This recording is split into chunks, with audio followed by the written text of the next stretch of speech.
భయంగా ఉందిరా, వాళ్ళు మళ్ళీ వస్తారేమో. వాడు రాక్షసుడు కాదు, రాక్షసత్వానికి అలవాటు పడిన మనిషి. వాడు చుట్టూ పెద్ద నెట్వర్కే ఉంది.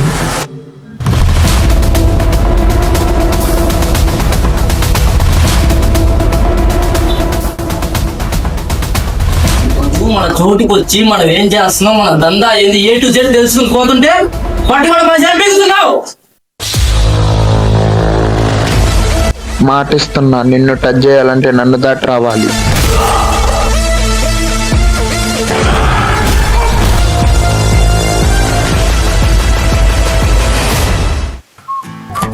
మాటలతో స్నేహం కట్టలేదు మేము,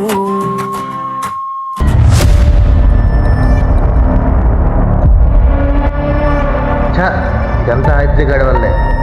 ఆదిత్య, నిన్ను వదలను రా. ఎలాగలో 2 రోజులు కట్టేస్తా. అర్జెంట్గా బీచ్కి రండి, మాట్లాడాలి. నాకెందుకో భయంగా ఉందిరా.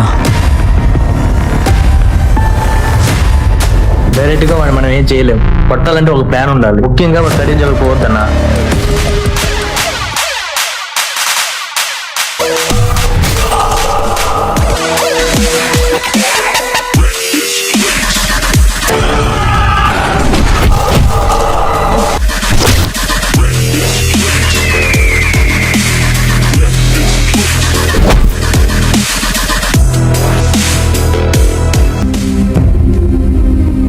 మీ వల్ల ఎన్నో కుటుంబాలు రోడ్డుకి ఎక్కుతున్నాయి, ఎంతో మంది చనిపోతున్నారు. నువ్వు అమ్మే అడ్రస్ వల్ల. స్నేహం గుండెల్లో చిగురించిన, నేను ఎప్పుడు ఎవడికి బలవంతంగా తాగిపిలా, ఎవడికి ఆడి దూళ్ళెక్కి తాగితే అది నా తప్ప. ఇదే అడ్రస్ మీ అమ్మకు వచ్చి ఎలాగొచ్చి తెలుస్తుంది. నీ కడియం తీస్తే చంపుతావంటగా. అదే స్నేహం కత్తిలా మలిగిన,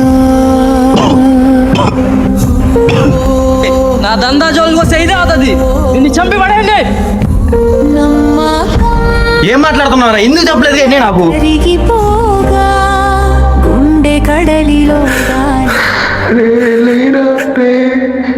లేకుండా నేను ఎలా ఉన్నాను?